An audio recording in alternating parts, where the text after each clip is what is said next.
materi selanjutnya kita akan membahas kalor dan perubahan wujudnya. Nah, pernah nggak kalian berada di bawah terik matahari? Apa yang kalian rasakan saat berada di tengah lapangan pada pukul 12 siang dan matahari sedang terik-teriknya? Pastinya kalian akan merasa panas kan? Sampai berkeringat malah. Nah, rasa dingin ataupun rasa panas yang kita rasakan itu karena adanya aliran kalor. Jadi, apa sih kalor itu? Nah, jika kita tanya kepada masing-masing pribadi atau orang, pastinya mereka sering menjawab bahwa kalor itu adalah panas atau suhu yang tinggi atau kalori gitu ya. Nah, sebenarnya ini tidak tepat untuk mendefinisikan kalor itu. Meskipun nanti kalor itu berhubungan dengan panas, suhu yang tinggi maupun kalori. Jadi apa sih kalor itu? Nah, coba kita perhatikan gambar di sini. Ada 1 gelas air panas dan es batu juga gula. Nah, jika kita masukkan si es batu ini ke dalam air yang panas ini, maka apa yang akan terjadi? Maka si es batu akan mencair atau melebur dan si air panas akan menjadi hangat atau suhunya turun. Kemudian apa yang akan terjadi bila kita masukkan gula? Gitu ya, kan biasanya kita sering buat teh manis nih. Maka si gula tersebut akan larut dan lama-lama akan menghilang ya. Sehingga si airnya itu tadi menjadi manis. Sehingga dari peristiwa-peristiwa itu di dalam fisika bahwa kalor itu adalah energi yang berpindah dari satu sistem ke sistem lainnya karena adanya perbedaan suhu, di mana benda yang suhunya lebih tinggi ke benda yang suhunya lebih rendah ketika kedua benda tersebut bersentuhan ya. Seperti tadi contohnya itu adalah si air panasnya itu yang suhunya lebih tinggi dan si es batu yang suhunya lebih rendah, sehingga ada energi yang berpindah dari suhu yang tinggi ke suhu yang rendah, sehingga si es batu tersebut mencair ketika kita masukkan ke si air panas. Nah, dalam kehidupan sehari-hari ya. Di dalam fisika kalor itu disimbolkan dengan Q besar. Namun dalam satuannya di dalam kehidupan kita sehari-hari, satuannya itu adalah kalori. Jika kalian pernah melihat bungkus jajanan ya, di belakangnya itu akan ada informasi nilai gizi atau nutrisinya ya. Kalau kalian lihat ada biasanya tulisannya kal atau kalori. Nah, itulah dia satuannya dalam kehidupan sehari-hari, di mana biasanya satuan nutrisinya itu adalah kilokalori atau sama dengan 1000 kalori. Sedangkan dalam satuan internasionalnya itu di dalam fisika, satuan kalor itu adalah joule karena berbentuk energi ya, joule, di mana 1 kalori itu sama dengan 4,184 joule atau sama dengan 4,2 joule. Ini bisa kalian lakukan di rumah kalian masing-masing ya nak. Coba kalian ambil gelas yang suhunya sama dengan suhu ruang, alias tidak dingin ataupun tidak panas. Kemudian kalian masukkan air panas ke dalam gelas tadi. Nah, apa yang akan terjadi? Otomatis si gelas tadi ya, yang tidak panas ataupun tidak dingin, akan naik suhunya menjadi panas. Namun air yang di dalam gelas ini akan menjadi hangat atau suhunya akan turun. Hal ini menunjukkan bahwa ada energi yang berpindah sehingga menyebabkan suhu gelas tersebut naik dan suhu airnya itu menjadi turun. Jadi kesimpulannya, kalor atau energi yang berpindah ternyata bisa mengubah suhu suatu sistem yang disentuhnya. Nah, tetapi seberapa besar sih perubahan suhu akibat kalor ini? Ada 2 faktor nih yang berpengaruh terhadap itu. Yang pertama adalah massa sistem. Nah, kita misalkan di sini ada air yang kita panasi. Yang pertama itu adalah setengah liter dan kemudian yang kedua ada 1 liter. Dengan api yang besarnya sama, kemudian dalam waktu yang sama, yaitu 5 menit. Nah, ternyata anak-anak, yang duluan mendidih siapa? Yang duluan mendidih adalah yang setengah liter. Oke? Nah, ternyata semakin besar massanya, maka akan semakin banyak kalori yang diperlukan untuk merubah suhu suatu sistem tersebut. Maka dari itu, di sini yang paling lama itu adalah yang 1 liter. Karena massanya lebih besar, sehingga lebih banyak kalori yang diperlukan untuk merubah suhu suatu sistem tersebut. Jadi, namun bagaimana kalau kasusnya itu, yang kita panasi itu adalah zatnya yang berbeda, meskipun massanya sama. Ya, misalnya di sini ada aluminium dan air. Kita panasi dengan api yang sama dan waktu yang sama. Nah, siapakah yang duluan mendidih? Ternyata didapatkan bahwa yang duluan mendidih itu adalah si aluminium. Nah, mengapa bisa seperti itu? Itulah penyebabnya, yaitu kalor jenis. Ada faktor lain selain massa, yaitu kalor jenis. Di mana kalor jenis itu adalah sifat khas dari suatu zat yang menunjukkan seberapa baik suatu zat tersebut menyerap kalor. Setiap zat memiliki kalor jenis yang berbeda-beda anak-anak. Beda aluminium, beda air, dan seterusnya. Nah, semakin kecil kalor jenis benda, semakin baik kemampuan suatu benda untuk menyerap atau melepaskan kalor. Mengapa si aluminium ini lebih cepat panas daripada si kalor? Ternyata kalor jenis aluminium itu lebih kecil daripada kalor jenis air. Sehingga kalor yang dibutuhkan untuk menaikkan 1 Kelvin suhu aluminium itu lebih kecil daripada suhu yang dibutuhkan untuk menaikkan 1 Kelvin suhu air. Makanya dia lebih cepat mendidih yang aluminium. Sehingga dapat kita rumuskan persamaannya dari yang tadi, bahwa pengaruh dari si kalor ini adalah massa, kalor jenis, dan perubahan suhunya. Jadi kalor yang mempengaruhinya itu, jumlah kalor yang berpindah itu yang mempengaruhi adalah, yang pertama adalah massa sistem, yang kedua adalah kalor jenisnya, C kecil, dan yang ketiga adalah delta T, perpindahan suhu yang terjadi. Nah, ingat, kalau Q-nya itu nanti positif, berarti ada kalor yang masuk ke sistem. Namun, jika kalornya itu negatif, bernilai negatif, maka ada kalor yang keluar dari sistem. Kemudian ada lagi istilahnya yang lain selain kalor di dalam fisika, yaitu kapasitas kalor. Kapasitas kalor ini disimbolkan dengan C besar. Bisa dibedakan ya, kalau tadi kalor jenis itu adalah C kecil, sedangkan kapasitas kalor itu adalah C besar. Di mana kapasitas kalor itu adalah banyak energi yang harus diberikan dalam bentuk kalor untuk menaikkan suhu suatu benda sebesar 1 derajat.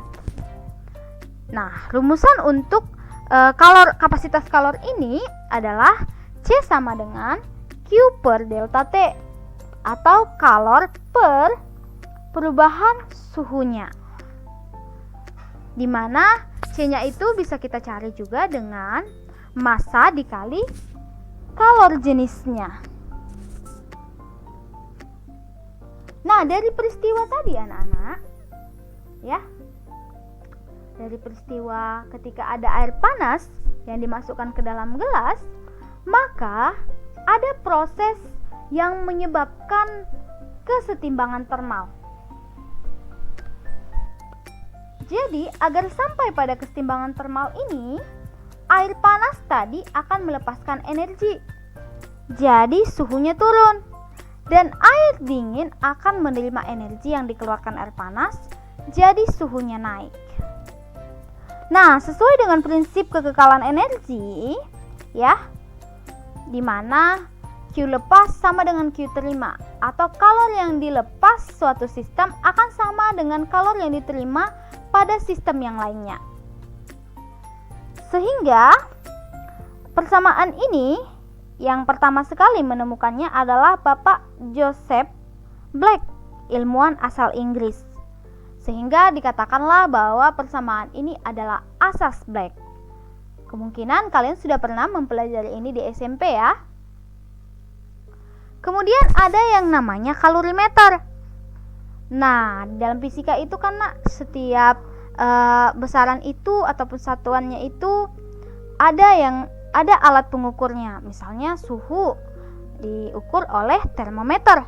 Nah, sedangkan kalor, alat yang digunakan untuk mengukur kalor itu sendiri dinamakan dengan kalorimeter. Nah, bentuknya seperti ini ya nak, di mana ada termometernya untuk mengukur suhu di dalam bejana ini, bejana kalorimeternya. Kemudian ada pengaduknya ya, karena di dalam kalorimeter ini ada air. Kemudian ada tutup isolatornya. Nah, biasanya ini kalau tidak terbuat dari kayu, dari plastik ya. Kemudian ada selubung isolator, kemudian ada udara, kemudian ada bejana. Oke, jadi pada dasarnya prinsip kalorimeter ini didesain agar pertukaran kalor hanya terjadi di dalam bejana kalorimeter dan menghindari pertukaran kalor ke lingkungan sekitarnya.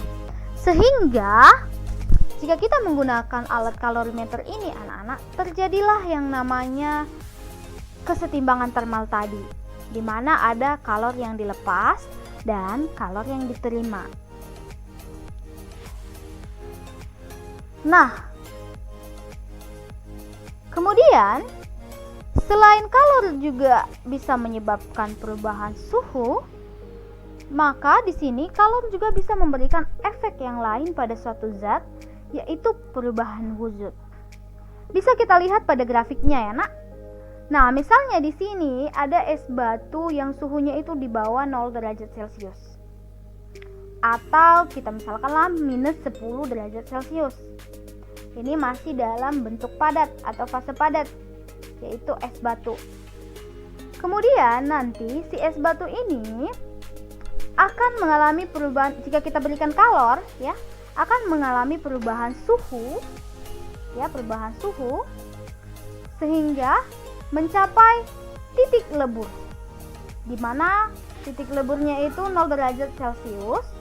Sehingga pada titik lebur ini maka grafiknya itu akan statis atau tetap ya, tidak ada perubahan suhu di sini nak, melainkan di sini adalah perubahan wujud, di mana si es tadi akan melebur menjadi air atau mencair.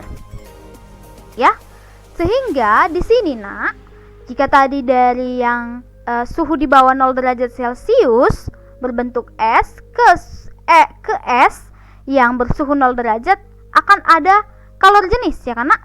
Maka di sini kita akan pakai Q sama dengan MC delta T. Dari A ke B ada kalor jenisnya. Namun dari B ke C, karena hanya perubahan wujud dan tidak disertai dengan perubahan suhu, maka di sini kita tidak pakai MC delta T, melainkan kalornya itu yaitu M dikali L. Nah, apa ini Bu? Ini adalah kalor lebur. Ya, Q sama dengan M dikali L. L-nya itu adalah kalor leburnya nak. Jika tadi C adalah kalor jenis, ini adalah kalor leburnya. Kemudian setelah si es melebur menjadi air, kemudian si es ini juga akan mengalami perubahan suhu juga lagi ketika kita berikan terus kalor. Ya, dari yang suhunya 0 derajat akan terus naik sampai dia ke titik uap, di mana titik uapnya itu adalah 100 derajat Celcius. Nah, ketika mencapai titik uap ini, si 100 derajat Celcius ini, maka dia akan kembali statis grafiknya. Ya, karena di sini air sudah mulai menguap. Jadi di sini di statis ini yang D ke E tidak mengalami perubahan suhu di sini. namun mengalami perubahan wujud juga dari air ke uap air. Jadi di sini ada dua wujud, dari yang pertama air, yang kedua adalah uap air. Di sini juga seperti itu ya, dua wujud, es dan air. Maka di sini ketika air menjadi uap air, kita tidak pakai lagi yang namanya Q sama dengan MC delta T, karena tidak disertai dengan perubahan suhu, melainkan di sini adalah perubahan wujud, ya, perubahan wujud dari air ke uap air. Maka kita di sini pakai kalor uap, di mana Q sama dengan M dikali U, ya. U-nya itu adalah kalor uap. Oke nak, sehingga ketika kita kasih lagi kalor, maka si uap ini juga akan naik lagi suhunya, uap airnya ini. Begitu seterusnya ya nak.